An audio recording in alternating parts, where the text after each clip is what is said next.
সেখানে যে গুমটা আছে সেখানে বলা আছে ক্রাইমস এগেনস্ট হিউম্যানিটির আন্ডারে গুম। আর আমরা যে গুমের কথা বলছি এটা একক ফৌজদারি অপরাধ হিসেবে বলছি। তাহলে দুইটা আলাদা জিনিস।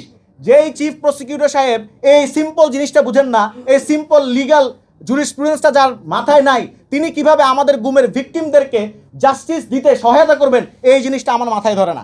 জনগণের হাতে এটা আমাদের ছেড়ে দেওয়া ছাড়া আর কোনো উপায় নাই। এবং আরেকটা গুরুত্বপূর্ণ বিষয় যেটা আমি বলে শেষ করছি, গুম প্রতিরোধ এবং প্রতিকার অধ্যাদেশে একটা গুরুত্বপূর্ণ জিনিস বলা আছে যে রাষ্ট্রীয় নিরাপত্তার অজুহাতে, আভ্যন্তরীণ স্থিতিশীলতা রক্ষার স্বার্থে এবং আরও যেগুলো বলে সরকারি দলগুলো বা সরকার, যখন যে সরকার থাকে তারা গুম করে, মানবাধিকার হরণ করে, এইসবের অজুহাতে কোনোভাবে কাউকে গুম করা যাবে না। এটা স্পষ্ট লেখা আছে ধারা 6। তো ফলে আমরা যেটা আরেকটা জিনিস না বললেই নয়, সেটা হচ্ছে আমাদের এখানে রিপারেশনের দেওয়ার যে ব্যাপারটা, ক্ষতিপূরণ, ভিকটিমদেরকে ক্ষতিপূরণ দেওয়ার যে ব্যাপারটা, এটা কিন্তু উপেক্ষিত থাকে, বলা হয় না জেনারেলি।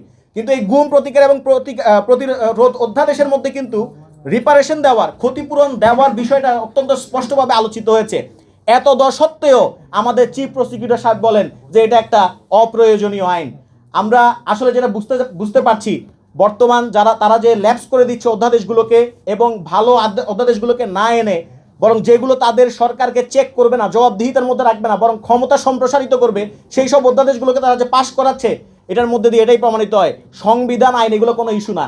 এটা বেসিকলি তারা রাজনৈতিকভাবে সেটেল করতেছে, তাদের রাজনীতিকে বিস্তার করার জন্য, তাদের ক্ষমতা কাঠামোকে বিস্তার করার জন্য, ক্ষমতাকে আরও এগিয়ে নেওয়ার জন্য। সুতরাং সংসদে যেরকম আমাদের আওয়াজ থাকবে পলিসিগত জায়গায়, অ্যাট দ্য সেম টাইম আমরা মাঠে ময়দানে সভা সেমিনারে আমরা আমাদের আওয়াজ রাখবো এবং জনগণকে বলবো আমাদের সাথেই থাকুন।